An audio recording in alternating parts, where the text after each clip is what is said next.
નમસ્કાર મિત્રો, આજના વિડીયોમાં આપણે વાત કરવાની છે ઇન્ફ્લેશન વિશે. શેના વિશે? ઇન્ફ્લેશન વિશે. ઇન્ફ્લેશન એટલે શું? તો તેને આપણે ગુજરાતીમાં ફુગાવો તરીકે ઓળખીએ છીએ. ગુજરાતીમાં તેને શું કહેવાશે? ફુગાવો. રાઈટ? ફુગાવો. તો સૌપ્રથમ આપણે જોઈએ કે ઇન્ફ્લેશન એટલે શું, ફુગાવો કોને કહેવામાં આવે. તો કે જ્યારે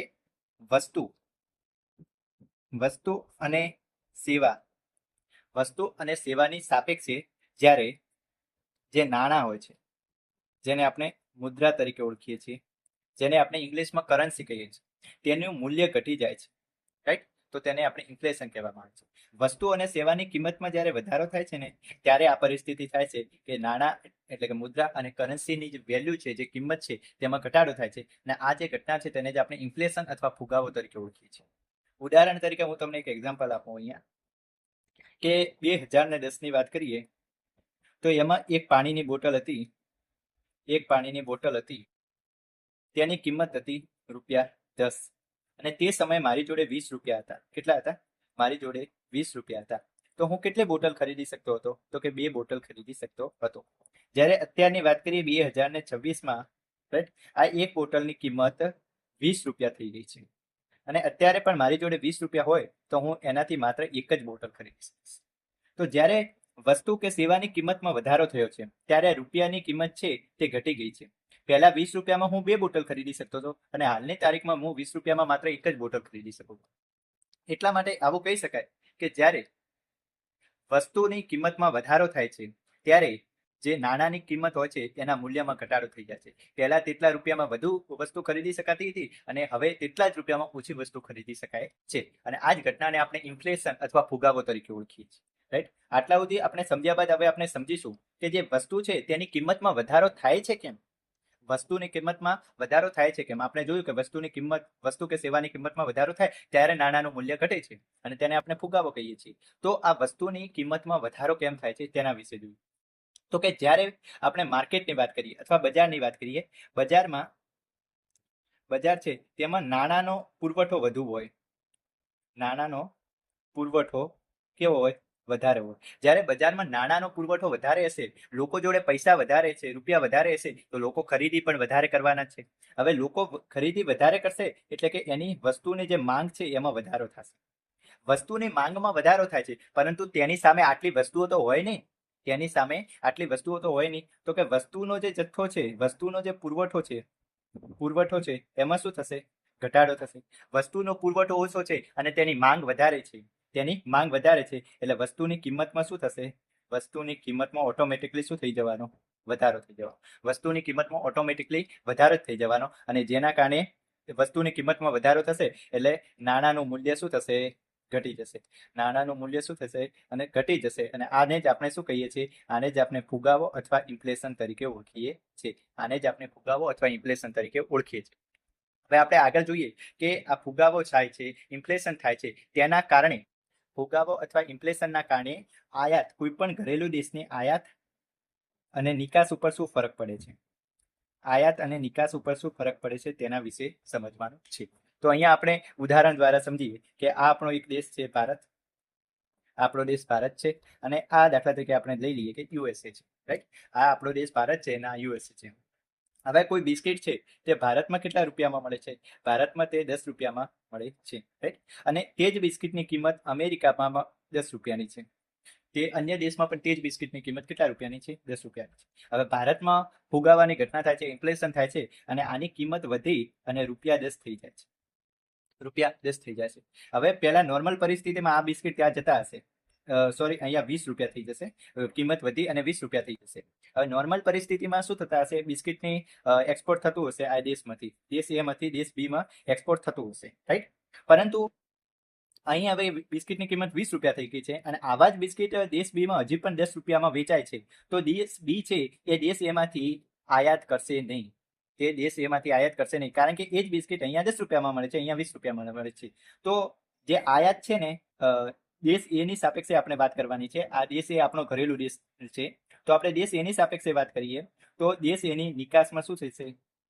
નિકાસ ઘટી જશે. જ્યારે આયાત એની વધી જશે, એની આયાત શું થશે? વધી થશે, કારણ કે દેશ બી શું કરશે, તેને ત્યાં 10 રૂપિયામાં બિસ્કિટ મળે છે, અહીંયા 20 રૂપિયામાં વેચાય છે, તો દેશ બી ને તો ફાયદો થશે 10 રૂપિયાનો, એટલે દેશ બી શું કરશે, અહીંયા એના દેશ બી આયાત નિકાસ કરશે, એટલે દેશ બી એની આયાતમાં શું થશે, વધારો થશે. તો અહીંયા બસ આપણે આટલું સમજી, ઇન્ફ્લેશનના કારણે જે નિકાસ હોય છે, કોઈ ઘરેલું દેશની નિકાસમાં ઘટાડો થાય છે અને તેની આયાતમાં શું થશે, આયાતમાં વધારો થાય છે. નિકાસમાં ઘટાડો થાય છે અને આયાતમાં વધારો થાય છે, રાઈટ. તો આપણે આટલું સમજ્યું કે જ્યારે ફુગાવો થાય છે ત્યારે શું હોય છે, દેશનું જે નાણું હોય છે, નાણાંના મૂલ્યમાં ઘટાડો થાય છે, નાણાંનું મૂલ્ય ઘટે છે. હવે બીજી એક ઘટના છે, તેમાં પણ નાણાંનું મૂલ્ય ઘટે છે, અને એ છે નાણાંનું અવમૂલ્યન અથવા નાણાંનું, જેને આપણે ઘસારો કહીએ, ઘસારો. આને ડિવેલ્યુએશન કહેવાશે ને આને ડેપ્રિસિએશન કહેવાશે, રાઈટ, ઇંગ્લિશમાં. હવે અવમૂલ્યન છે ને તે જાતે નથી થતું, તેને કરવામાં આવે છે કોના દ્વારા, તો કે સરકાર, જે આપણી સરકાર હોય તે, અથવા જે સેન્ટ્રલ બેંક હોય, કેન્દ્રીય બેંક, એના દ્વારા અવમૂલ્યન કરવામાં આવે છે. અને ભારતમાં અત્યાર સુધીમાં 3 વખત અવમૂલ્યન થયેલું છે રૂપિયાનું. જ્યારે ઘસારો એ જાતે જ થાય છે, પોતાની જાતે જ થાય છે. શેના આધારે, તો જે અર્થતંત્ર છે, જે બજાર છે, તેમાં માંગ અને પુરવઠા, આના આધારે ઘસારો થતો હોય છે. તો આના કારણે શું અસર થશે તે આપણે હવે જોવાની છે. હવે આપણે અવમૂલ્યન અને ઘસારો તેના વિશે જોઈએ.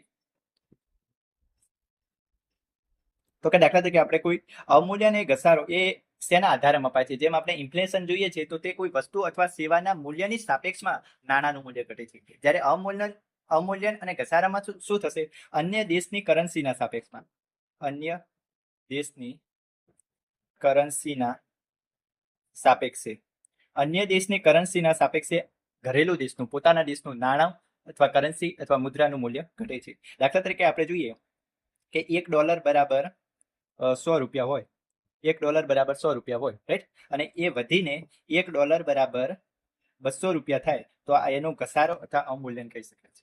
દાખલા તરીકે પહેલા મારી જોડે જો 200 રૂપિયા હતા, તો હું $2 ખરીદી શકતો હતો, પરંતુ અત્યારે જો મારી જોડે 200 રૂપિયા હોય તો હું માત્ર $1 જ ખરીદી શકું. એટલે કે નાણાંના મૂલ્યમાં શું થયો, ઘટાડો થયો. આને ડિવેલ્યુએશન અથવા ડેપ્રિસિએશન કહેવામાં આવે છે. હવે જ્યારે અવમૂલ્યન અને ઘસારો, ડેપ્રિસિએશન થાય છે, ત્યારે આયાત અને નિકાસ ઉપર શું અસર થાય છે તે જોવાની છે. આયાત અને નિકાસ ઉપર થતી અસરો જ્યારે ડિવેલ્યુએશન અને ડેપ્રિસિએશન થાય છે ત્યારે. હવે આપણે જોઈએ કે આપણો દેશ છે ભારત છે, રાઈટ, અને આ યુએસએ છે. આયાત કરવાની છે આપણે, અને આ બિસ્કિટનું પેકેટ છે, તેની કિંમત આપણે $1 રાખી છે, રાઈટ. હવે આપણે કોઈ પણ વસ્તુ મંગાવી હશે તો આપણે અમેરિકામાં શેમાં ત્યાં આપવા પડશે, ડોલરમાં આપવા પડશે, અને અહીંયા કન્ડિશન છે $1 બરાબર 100 રૂપીસ, રાઈટ, $1 = 100 રૂપીસ. તો અહીંનો કોઈ વેપારી હશે, પહેલા કોની જોડે જશે, આરબીઆઈ જોડે જશે. આરબીઆઈ જોડે જઈ અને આરબીઆઈ ને 100 રૂપિયા આપશે, 100 રૂપિયા આપશે એટલે આરબીઆઈ તને $1 આપશે. એ $1 રહી અને આપશે કોને, યુએસએ ને, એટલે યુએસએ $1 નું બિસ્કિટ આપી દેશે, રાઈટ. તો આ આયાત થઈ ગયું. હવે બીજી કન્ડિશન જોઈએ કે $1 = 200 રૂપીસ થઈ જાય, ત્યારે શું થશે, તો ફરીથી એ વેપારી જશે આરબીઆઈ જોડે, આરબીઆઈ ને કેટલા આપશે, 200 રૂપિયા આપશે, આરબીઆઈ ને 200 રૂપિયા આપશે, સોરી $1 આપશે, કારણ કે અહીંયા 200 રૂપિયા બરાબર $1 થઈ ગયું છે. હવે તે $1 આપી દેશે અને યુએસએ ને, અને એક બિસ્કિટનો પડીકો લઈ લેશે. તો અહીંયા આપણે જોઈ શકીએ છીએ કે જ્યારે આયાત કરવામાં આવે છે ત્યારે શું થાય છે, તો કે પહેલા કોઈ વસ્તુ આપણને 100 રૂપિયામાં પડતી હતી, હવે તે જ વસ્તુ આપણને અવમૂલ્યન બાદ 200 રૂપિયામાં પડે છે, એટલે કે આપણને મોંઘી પડે છે. તો અવમૂલ્યન બાદ આયાતમાં શું થશે, ઘટાડો થશે. શું થશે, ઘટાડો થશે.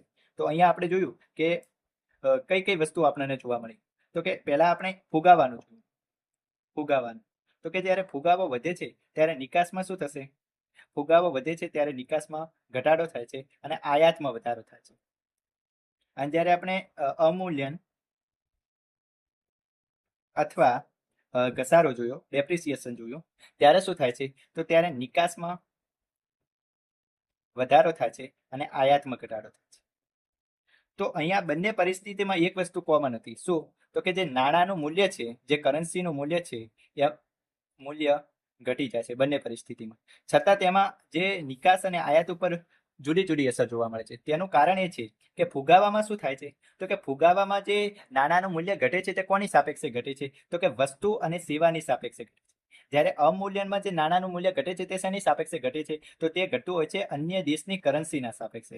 અન્ય દેશની કરન્સીના સાપેક્ષે મૂલ્ય ઘટતું હોય છે એટલા માટે.